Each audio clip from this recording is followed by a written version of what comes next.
What's going on, lads? It's Dave YGO here, and today I wanted to go over a deck that I picked up recently and have been having a lot of fun with. This is the new Goblin Biker deck out of Phantom Nightmare, and this deck is so much fun. You just get to play a bunch of like toolboxy, rank 3 cards, and you just kind of get to pop off, and it's honestly been a lot of fun. And I kind of just want to make like a little intro video to it to anyone who's like not super aware of this deck and what it can kind of do, and the kind of the various builds you can play. So I would consider this kind of a very like standard list. There's nothing like super spicy going on here. There's a couple things of note, but I'll just go over the main guys real quick. So you have this guy, the water one. And his relevant effect is when he's normal or special, you get to special a goblin from your hand. Funnily enough, this can be any goblin, but you're not playing anything but the Goblin Bikers. I mean, you could play like Goblin Attack Force, I guess, but like, come on now, we ain't playing that card. But this card's nice because if you open this with like pretty much any other goblin, it gets you to your main rank 3, which we'll get to in a second. But so that's a nice effect. And then it has a grave effect that says during the main save phase, if it's in the grave, detach a material from a monster on either field, which is relevant because you could play against certain matchups like Pure Cash might end on like an XZ, or like if the Fire King deck is still summoning Garunic, etc. You can detach it and special it, but banish it when it leaves the field. Now, importantly, you're usually going to turn this into a rank 3, so it's not going to get banished. Then we have my favorite boy, Doug. Douglas is a handsome man. He's a good man.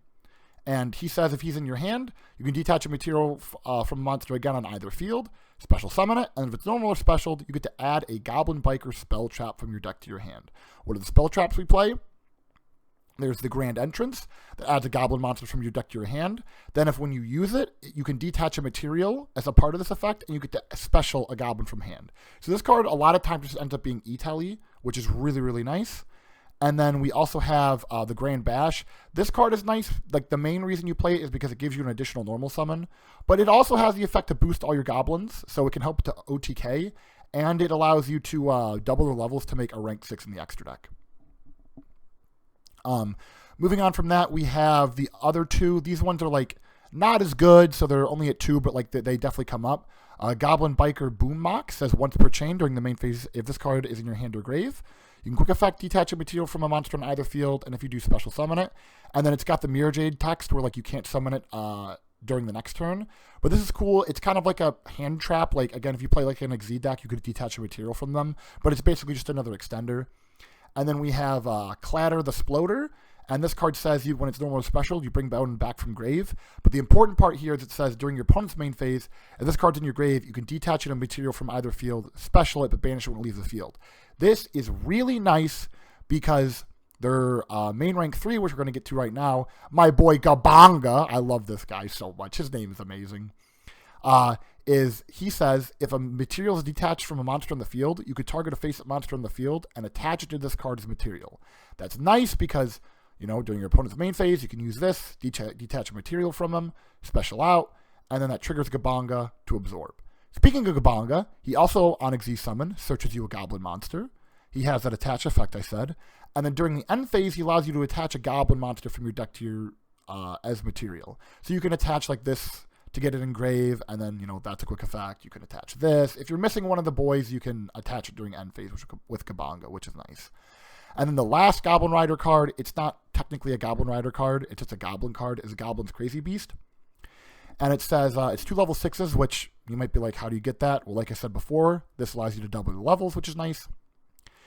And it's basically a quick effect, detach 2, and you get to attach a spell trap to this. It's obviously nowhere near as good as Gabanga, but you know, there's certain matchups where it can matter. Like you can attach the Fire King Field spell, you can attach the Snake Eye spell when they set it, you can attach like Populous when it goes in the back row. Like, it's got targets. And then it has a Dingirsu protection effect. And then the other biggest part of this is it says if this card's in your grave, you could special summon this card, then attach a goblin from your grave to this card's material. Once per duel, but it just does it. So it's just really good follow-up. And that's another thing I want to point out about this deck is it's just got a lot of follow-up. This can special summon itself back. This can special summon itself back. This, when you summon your opponent's turn, summons out Doug, and then Doug searches you this, and this is just more follow-up. Oh, and this spell also has the grave effect. You could banish it from your grave, detach a material, and then add a goblin monster from your graveyard to your hand. So the deck just has like a million follow-up plays. Now this is what I would consider a very like pure standard variant of the deck.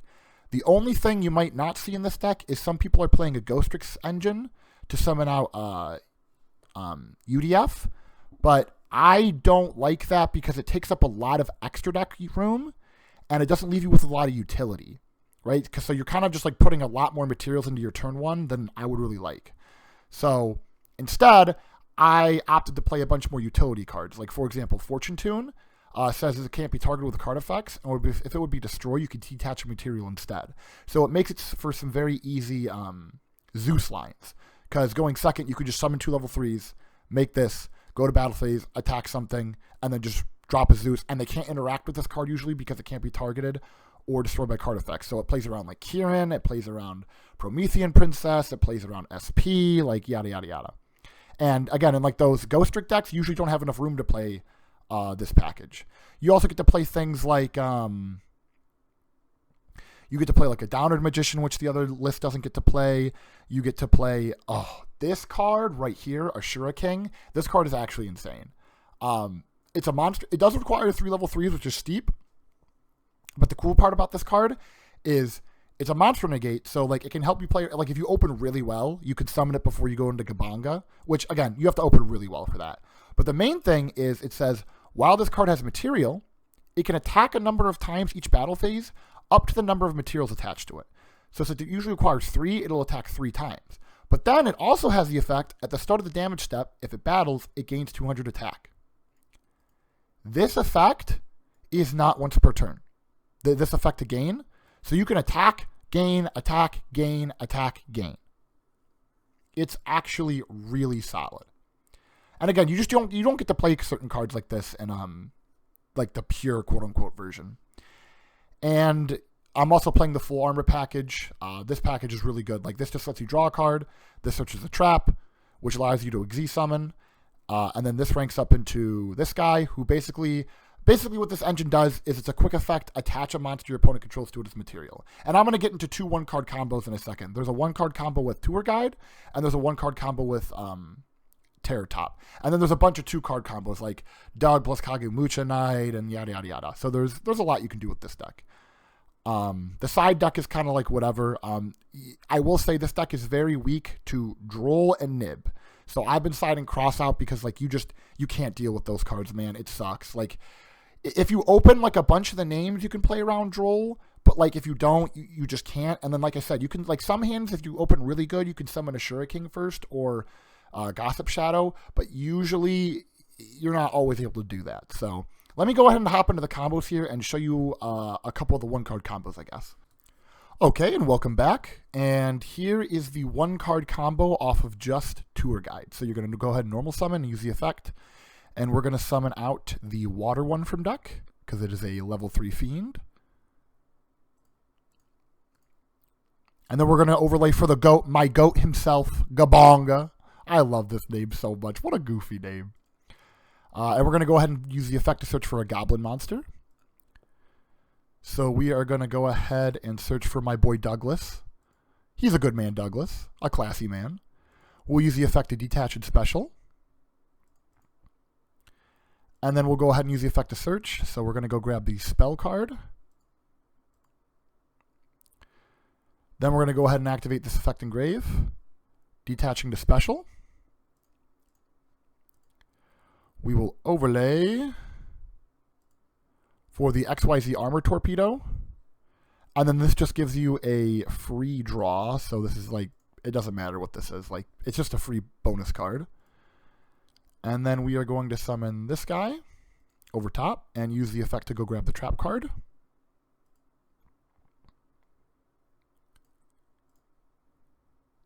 Very cool, very cool. And then we're going to overlay for the Big Bungus himself. Next, we're going to activate Grand Entrance and detach in order to special summon out.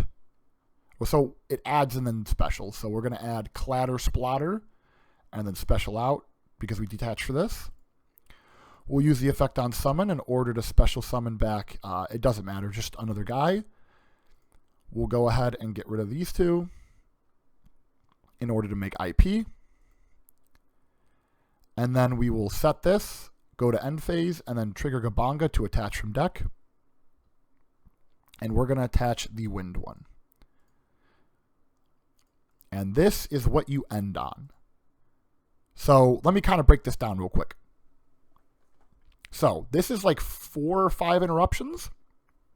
So what you can do is the first interruption you want to use is Gabanga. So on your opponent's turn, let's say they have like a monster on field. You're going to go Splatter Effect, Special by detaching, and then you're going to use Gabanga to absorb an opponent's monster Chainlink 1, and then you're going to use this to bring back Doug. Doug gets to trigger and go search for the spell card for follow-up, which is really nice. And then Gabanga's absorbed a card, so that's one interruption. We're then going to activate Full Armor Exceed. That allows us to Exceed summon. So we're going to use these 2 level 3s we have in order to summon Cicada King. You could go for Gossip Shadow or maybe even other lists if you're playing other cards, but Cicada King is usually the best option. So now we have a Monster Negate if our opponent uses something on the field. We have IP to tag out. Let's say we've already used Cicada King's effect. Into SP. SP will then banish a card, so that's a 3rd interruption. We then have SP's effect on field to banish. That's a 4th interruption. And then we can use Full Armored Exi Engrave to banish and equip any of the guys engrave to our boy here. And that's not only going to boost him up by a lot, but it's also going to trigger his effect to attach another card. So 1 card combo is 5 interruptions. Pretty insane. So yeah, that's pretty much the deck. You're just trying to spam out a bunch of level 3s and make a bunch of rank 3s and just try and make a board of a bunch of interruptions. It's a cool little deck. The pros of this deck, I guess I would say, would be that not a lot of people know like what all the cards do, so you're going to have kind of an advantage there. And it has a really good going second Fortune Tune line with any 2 level 3s, and you put level 3s on the board quite a bit. And Gabanga is just an insane card. Like it searches a card, it absorbs a card, and it attaches from deck. Like it does everything. Like this card is amazing. The downside of this deck though is that it can be kind of normal summon reliant. Like that's why we're playing the Kagemucha Knights and the Psychic cards, because some hands you'll just open like this, Doug, this, like a bunch of the Goblin cards, and none of these are actually extenders unless you have like Exi monsters on the field. So sometimes you normal summon this, it'll get imperm, you'll just pass turn. But that's why we play cards like Terratop, the Wheedlers, and the Kagemucha Knights to help us extend. So overall, I think it's definitely a very solid rogue deck moving into the new format, and the deck is also super cheap. I mean, this whole deck, outside of the SP, this whole deck is probably under $100. It's very, very cheap, especially with Rarity Collection. So, and if you really can't get the SP Little Knight, you could just play like Unicorn instead. But SP is obviously the best choice. It also helps play around evenly. So, yeah, that's just a quick little intro to Goblins. I just kind of wanted a little video about it because I've been having a lot of fun with the deck at locals and stuff, and I just kind of wanted to share it. So, yeah, that's pretty much it. See ya.